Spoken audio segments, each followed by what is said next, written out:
Gayunman, ako ngayon ay maghati sa inyo ng lupa sa 3 bahagi. Bawat isa sa inyo ay maninirahan sa kanyang sariling bahagi. Kay Sem na aking panganay na anak, ang kanyang kapalaran ay mula sa Jerusalem na isang dakilang lungsod hanggang sa Cardayon at Andika, Bactriana at India. Sakop nito ang hangganang bundok na umaabot hanggang Geferir, sa pagitan ng lupain ng Ehipto at ng mga Filisteo.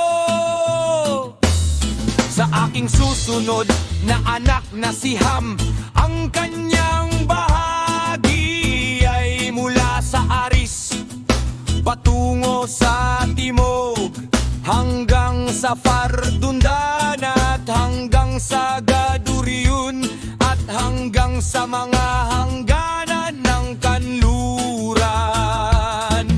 At sa aking ikatlong anak na si Japhet, ang kanyang bahagi ay mula sa sulok ng kanluran patungo sa timog, hanggang sa Damata, isang malawak na lupain, at ang buong hilaga din hanggang sa Ris. Pagkatapos ay sinabi niya sa kanila, bawat isa sa inyo ay kumuha ng bahaging naiba sa bahagi ng kanyang mga kapatid, at bawat isa sa inyo ay manirahan sa kanyang sariling bahagi. At sila'y nanirahan doon ayon sa kanyang utos sa kanila. At silang lahat ay nagkaroon ng mga anak na lalaki at babae habang nabubuhay pa ang kanilang amang si Noe. At hinati ni Noe ang lupa sa kanila ayon sa utos ng alahaya, upang walang alitan sa pagitan ng tatlong magkakapatid. Nang matapos si Noe sa kanyang mga utos kay Sem at sa kanyang mga kapatid, ang kanyang mga kamay ay bumagsak, ang kanyang dila ay naging pipe, ang kanyang mga mata ay pumikit, at siya ay namatay gaya ng kanyang mga magulang. Siya ay namatay sa edad na 1920 taon, nung araw ng Miyerkules, ika-2 araw ng buwan ng Gembot, sa bundok na kinaroroonan ng barko, at doon siya mananatili hanggang sa araw na ihayag ng alahaya ang kanyang libingan.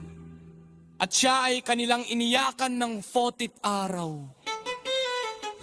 Pagkatapos nilang iyakan si Noe, isang anghel ng Eva, Yaawa ay nagpakita kay Kainan na ama ni Melkisedek, at sinabi sa kanya sa isang pangitain, kilala mo ba ako? At sumagot si Kainan, hindi, aking Panginoon. Pagkatapos ay sinabi sa kanya ng anghel, ako ang anghel na sinugo ng alahaya sa iyo, upang ibigay sa iyo ang utos na ito.